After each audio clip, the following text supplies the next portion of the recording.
आस्था से जो लोग अपने बच्चों को धार्मिक बनाते हैं, तो फिर हम कहते हैं उन लोगों धार्मिक लोगों से अस्पताल में इलाज न करवाएं, और अस्पताल में इलाज न करवाएं, और शिक्षा यानी कि पढ़ाना IIT IIM न करवाएं, यानी कि संस्कृत पढ़ाएं और शिक्षा बोल रहे ये बोल रहे हैं कि धर्म का सब धार्मिक बन जाए।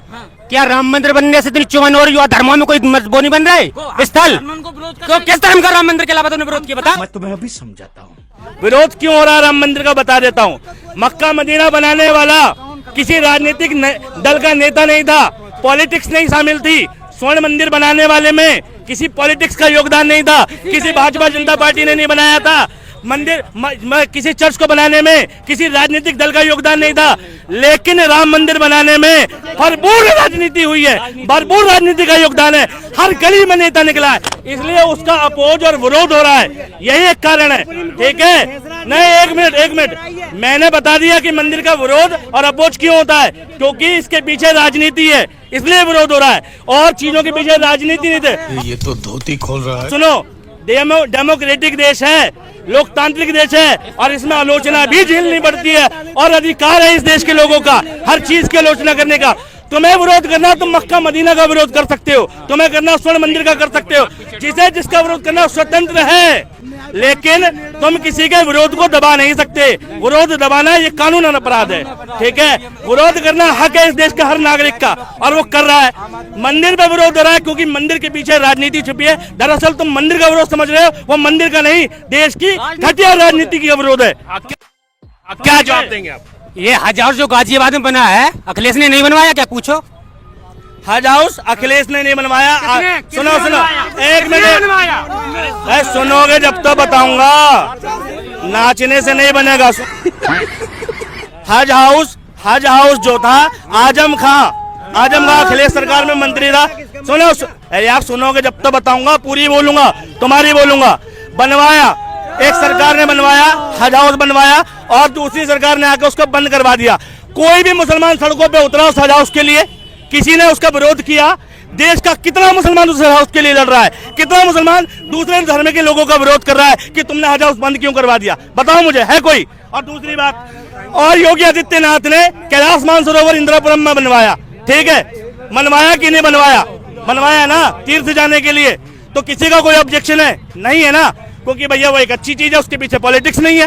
वो भी योगी आदित्यनाथ ने बनवाया है, ठीक है, और देश में लोगों को तीर्थ करने के लिए बनवाया। लेकिन किसी मुसलमान ने उस कैलाश मानसरोवर का विरोध नहीं किया, लेकिन राम मंदिर का कर रहे हैं लोग। वजह क्या है? पॉलिटिक्स। मंदिर का नहीं, देश की गंदी राजनीति का विरोध है। यह समझने की जरूरत तुम जैसे लोगों को है। तो अभी एक और हज हाउस बनने लगे ना, जितने विरोधी है ना, सब कोई विरोध नहीं करेगा कोई। राम क्यों? अरे अगर मंदिर का विरोध है तो देश के शंकराचार्य विरोध क्यों कर रहे हैं? शंकराचार्य विरोध क्यों कर रहे हैं? भाई देश के बाकी लोग, तुम्हारे धर्म के सबसे शीर्ष लोग जो इन्हें भगवान का दर्जा है, शंकराचार्य ने विरोध किया। क्यों कर रहे हैं विरोध? शंकर देखो, वो उनकी खुद, उनकी खुद की, देखो वो उनकी पर्सनल सोच हो सकती है, किसी की पर्सनल। बोल रहा हूँ 70 साल से कोर्ट में मुकदमा चल रहा था, फैसला नहीं आ पा रहा था। मोदी सरकार में फैसला आया, आप अपना घर बनवाइए, अपने घर की क्रेडिट नहीं लोगे क्या? अगर राम मंदिर बनवाया गया, अगर राम मंदिर बीजेपी ने बनवाया है, चलो ये कहते बीजेपी ने नहीं बना, कोर्ट ने बनाया, उससे पहले 70 साल से कोर्ट के फैसले क्यों नहीं आ रहे थे जल्दी में? तो गेम बजाना पड़ेगा। कोर्ट का फैसला सिर्फ मंदिर के मामले में अटका हुआ नहीं है। निर्भया केस का फैसला जो था, ठीक है, वो 10 साल बाद आया। ठीक है, तो इसका क्या मतलब है? मोदी जी ने करवा दिया वो फैसला। ठीक है, ऐसे बहुत सारे मुकदमे, हजारों लाखों मुकदमे जो कई 10-10, 20-20 साल, 30-30 साल से अटके हुए थे, और मोदी जी के शासनकाल में फैसला आ गया। बिल्किस बानो का केस, ठीक है, 2002 का मुकदमा था, आज जाके फैसला आया उसका सुप्रीम कोर्ट में, मोदी जी ने करवा दिया। ठीक है, अरे फैसला कोर्ट में मुकदमे चलते हैं भैया, 20-20 साल, 30-30 साल, 40-40 साल। कोर्ट का ये कोर्ट की प्रक्रिया है, और फैसला आया तो मोदी जी ने नहीं कराया। अब ये कहते क्रेडिट बाप लेगा। अरे जिसकी जमीन होगी वो खुशी मनाएगा, देश का हिंदू मना रहा, कोई दिक्कत नहीं।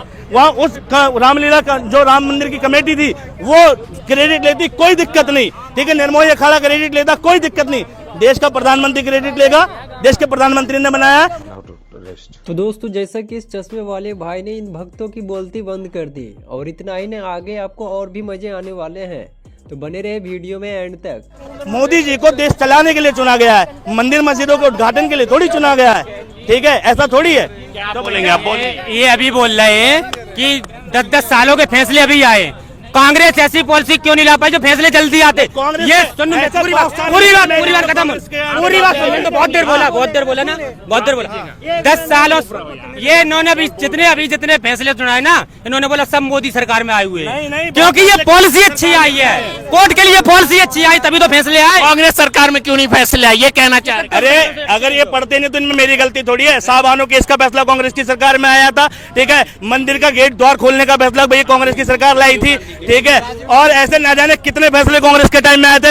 अरे भाई हर सरकार में कोई ना कोई डिसीजन आता है। ठीक है, इलाहाबाद कोर्ट का फैसला कांग्रेस की सरकार में आया था। इंदिरा गांधी को जेल भेजने का फैसला कांग्रेस की सरकार में आया था। इन्हें क्या पता? जब इन्हें पता है कोर्ट की प्रक्रिया नहीं जानते, न्यायिक प्रक्रिया नहीं जानते, तो इस सरकार में फैसले कैसे आ गए? अरे यार, जब तुम्हें ज्ञान नहीं है, तुम्हें पता नहीं है, तो काहे को बगैती मार रहे हो? कोर्ट की तरह काम करता है। कोर्ट में मुकदमे 10 साल, 20 साल, 30 साल चलते हैं। आज जिसका मुकदमा रजिस्टर्ड हुआ होगा उसका फैसला 2040 में आएगा। ठीक है, तो क्या मतलब उस टाइम की सरकार फैसले करवा रही है? कोर्ट की तरीके से काम करता है, सरकारों के अधीन काम नहीं करता। पहले कांग्रेस सरकार में ढील की नीतियां थी। कांग्रेस सब वो ये फैसला लाना ही चाहते थे भाई। ये कहना चाह रहे हैं कि मोदी नहीं, मतलब क्या? पूरी बात बोलने दो ना। कांग्रेस सरकार फैसला आया, ठीक है, वो फैसले से निर्णय हो गया। राम मंदिर का बन गया क्या? नहीं बनाना। फैसला ऐसा हो ना जो निर्णय हो, जिसमें मंदिर बन रहा ना। अरे मंदिर का फैसला कांग्रेस की सरकार में नहीं आया, बाकी फैसला। अब सुनो, एक मिनट। ठीक है भैया, फैसला जो है भाई, इंदिरा गांधी को जेल जाने का फैसला आया था ना कि भाई चुनाव छोड़ अपनी सीट छोड़ दें, आया था ना भाई। इंदिरा गांधी ने आपातकाल लगा दिया, वो अलग बात है।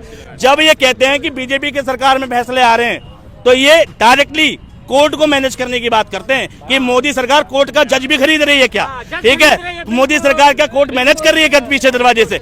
डायरेक्टली इनडायरेक्टली डेमोक्रेसी की हत्या की बात को एक्सेप्ट कर रहे हैं कि लोकतंत्र की ऐसी की तैसी कर दी मोदी जी ने फैसले मैनेज करवाए। यही कहना चाहते हो? कोर्ट खरीदा तो क्या? ये अपने मुंह से बोल ही नहीं सकते कि मोदी इतनी अच्छी नीतियां लाए है, कोर्ट के फैसले जल्दी आने। अच्छी नीतियां कौन से तो दो कि कोर्ट के फैसले जल्दी आने लगे 2 साल के अंदर। इन्हें नहीं पता, आप बता दीजिए कौन सी अच्छी नीति है, ये पूछना चाह रहे हैं। देखो, हर प्रोसीजर को उन्होंने आसान बनाया। ठीक है, कुछ भी हो, जितने फैसले आ रहे हैं अब कुछ ज्यादा देर तक नहीं टिक रहे हैं। तुरंत 70 साल से तो कांग्रेस क्यों नहीं आ रही है? देश विविधताओं का देश है। जब देश में विविधता उससे भरिया देश है, हिंदू, मुस्लिम, सिख, ईसाई, ठीक है, जाट, ब्राह्मण, ठाकुर, जब देश में विभिन्न जगह विविधता है, तो विविधताओं वाली सरकार चाहिए जिसमें सारे देश के दल के नेता हो। इंडिया गठबंधन चाहिए हमें। जब विविधताओं का देश है तो विविधता वाली सरकार चाहिए हमें। हर देश का, हर जगह का लोकल नेता चाहिए हमें देश के सर्वोच्च पद पे। दलितों के लिए मायावती चाहिए, मुसलमानों के लिए ओवैसी चाहिए। ठीक है, देश में भाई स्कूलों के लिए हमें मनीष सिसोदिया चाहिए, बिजली फ्री के लिए अरविंद केजरीवाल चाहिए। हर चीज के लिए हमें हर नेता चाहिए अलग अलग।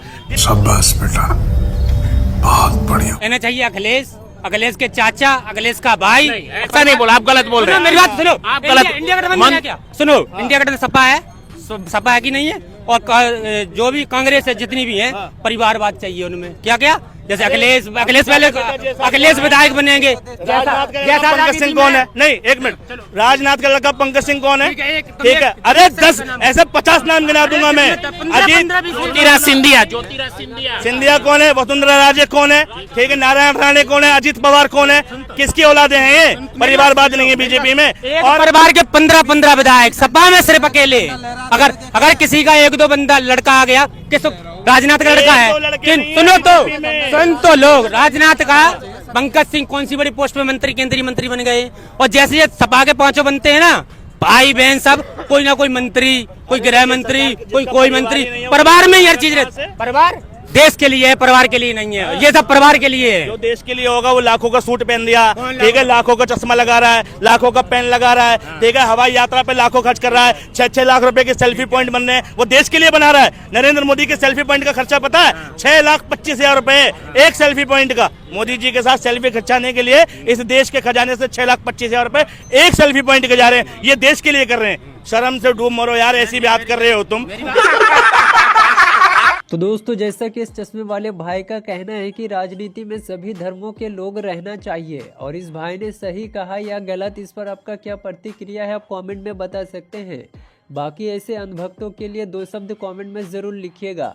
और वीडियो आपको पसंद आए तो वीडियो को लाइक करके चैनल को अभी तक सब्सक्राइब नहीं किया है तो सब्सक्राइब कर ले, ताकि आपको इस तरीके के मज़ेदार वीडियो मिलती रहे। तो मिलते हैं नेक्स्ट वीडियो को लेकर, तब तक के लिए बाय बाय।